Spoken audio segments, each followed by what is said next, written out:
One exercise a day is sufficient. Never do more than 2.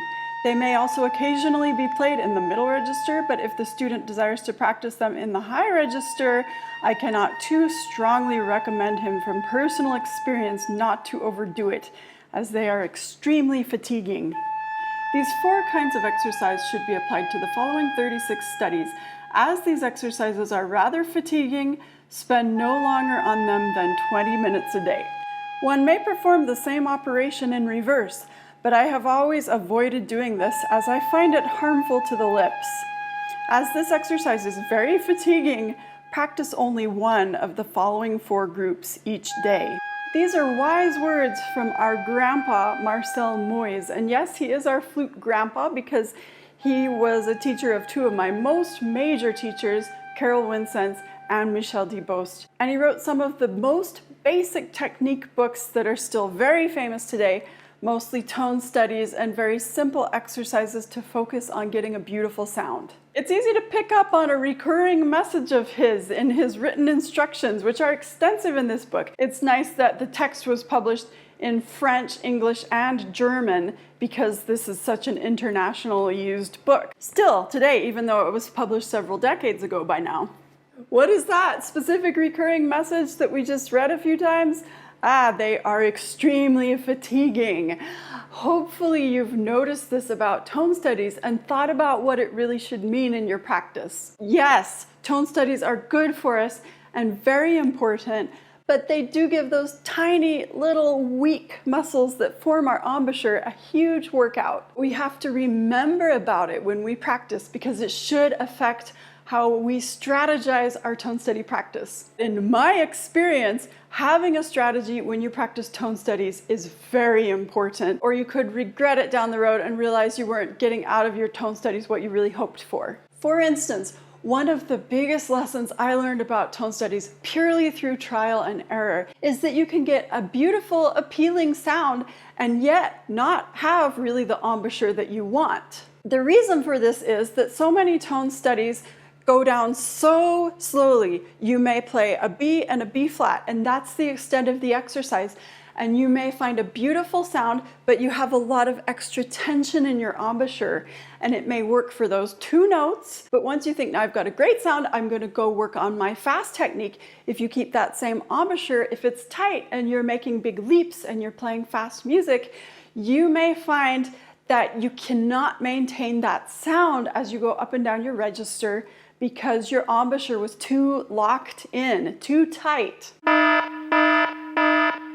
can absolutely have a good flute sound, but the wrong embouchure. Remember that. That's why even if your ears are saying, great, you have to check in with your muscles. Get the reassurance both from your ears and from your muscle memory. When I was a little kid practicing tone studies for the first time when I was about 10, I was very picky about the kind of sound I wanted. I wasn't completely educated about what I was looking for. So I got a really pure, beautiful sound, but I had no idea that I needed to work more on projection. And I wasn't thinking about my embouchure. I was just trial and error, finding a sound that I liked. And nobody came along and told me, loosen up, you have a priority to make a really relaxed embouchure.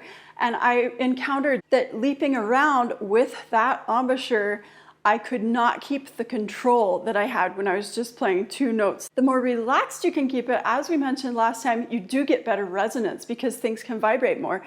But as a flute player, the more important thing is that when you're tight, when you're tense in your embouchure, you lose so much flexibility going between registers. Last week, we talked about not fighting tension by training your muscle memory to stay relaxed. I mentioned that I went through a long phase of putting my flute up and not even allowing myself to play until everything felt as relaxed and open as possible, so that I was building the muscle memory that that's how it should feel when you play the flute. Today, I'm going to tell you about another way that I trained my muscle memory that when I play, I should feel relaxed. And what I have to talk about today has to do with how I relearned to practice tone studies in my early 20s and how much more useful that was for me than when I was practicing them as a kid and I really didn't know what I was doing. They were still useful, of course. They developed my ear, they developed my embouchure, but it would have been better if I'd really known what I was doing. So if you're excited to hear about my take on tone studies and how you can get more out of them, how you can train yourself to avoid tension, please like, comment, subscribe to this channel. Thank you. Last week I mentioned that moving to New York and starting at Juilliard made me feel stressed, even though it was good, happy stress, and that manifested itself in more physical tension. The story I told last week was from my early days in Juilliard. What I'm about to tell you now is from my last 2 years in New York, when I was mostly freelancing and just chipping away at the last doctoral degree requirements. But one thing that I realized very early in my freelancing life is that nobody really cared anything at all about my academic record. They did care that I was at Juilliard, that's why they hired me in the first place, but they could replace me. There are lots of freelancers in New York. If they didn't like how I played, if I was too sloppy, if I was unprofessional, if I came late too many times, if they didn't like my sound, they could get someone to replace me, and I was very aware of that. When I started my life as a freelancer, it really mattered to me to be all those things: professional, prepared, not make mistakes, have a beautiful sound, so that they would want to keep me. This all made me turn into a big Della Sonorité nerd, which I have been a few times in my life. And the reason is, when I was practicing Della Sonorité regularly every day in a good, productive way, I could tell that my sound was getting better, and that is what I needed. It was the most efficient, quick way I could find to make progress, making my sound better and better. Here's the big epiphany that I had with Della Sonorité.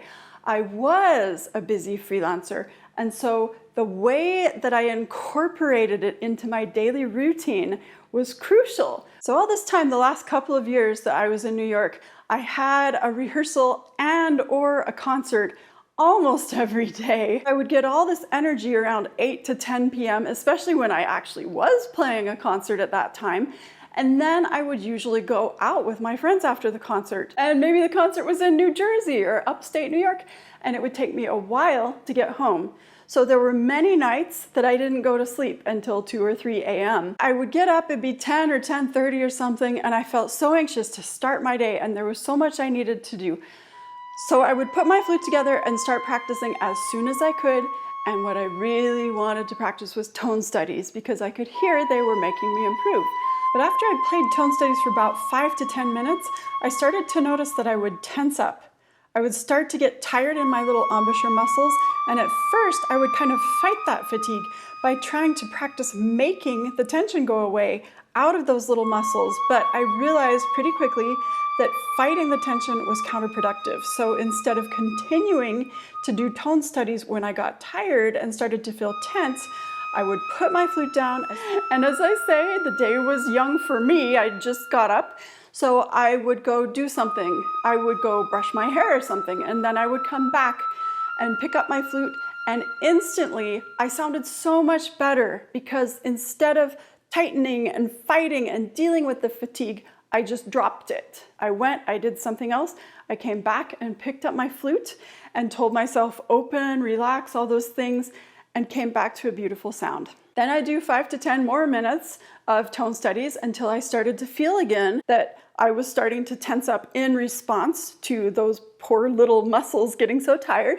I'd put my flute down again and I'd go brush my teeth or something, make a phone call. This is by far the most productive way I have ever practiced tone studies in my life. I always advocate with my students that they should practice their tone studies in little bite-sized bits like this, rather than doing tone studies for a half hour and getting more and more tired. Yes, you're spreading your practice out over a longer chunk of time.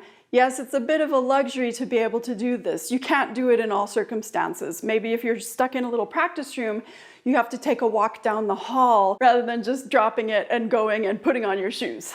But to just stop when your muscles start complaining, just stop and put the flute down. Don't do damage to your lips, as Grandpa Moise says it's possible to do.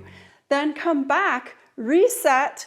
Your ears will be so happy with the beautiful sound that you get when your muscles have had a chance to be refreshed. If you notice, this is definitely complementary, almost opposite in a way from what I was talking about doing last week. What I mentioned last week is that I would not even start playing until I felt completely relaxed. Here with these tone studies, what I would do is start playing completely relaxed, and as soon as I started to feel the tension, the fatigue creeping in, I would stop. I would not go past that point where it was not productive to fight the fatigue. And again, through this discipline of I'm just not going to play it when it's not working, I trained myself to play tone studies in a much more productive, relaxed way. If you keep playing while you're getting more and more tense and tired, it's like running straight into the wind. It's much less efficient and effective practice that can train you to fight when you should be training yourself to relax. When you start to feel this fatigue from tone studies or anything else, and you start to feel yourself tensing and fighting it, put your flute down, rest for a minute, come back and do it when you're in a better physical place. This was a practice technique that helped me make a lot of progress in my playing very quickly. Like I mentioned in last week's video, what I was doing was training my muscle memory. Muscle memory is what can see us through really tense situations. If you're relying on ideas in your head about what you're supposed to do and how you're supposed to execute it, those ideas will not see you through a really tricky time like an audition or a concert performance in an important venue. What can see you through the best is this ingrained muscle memory. The less we rely on abstract ideas and the more we can rely on what our body tells us feels right to do, the better prepared we are to meet all kinds of stress when we play. A lot of what I'm talking about today is just an awareness of when you are getting in your own way when you play. We do sometimes get in our own way. I've talked about this in some videos about the psychology of music, like inner game of tennis, inner game of music. There was one video I did that was about practicing in front of the TV, which you don't want to abuse, but it can be a really good technique if you're getting in your own way. It can be a great technique to train muscle memory. Something to think about, but not abuse.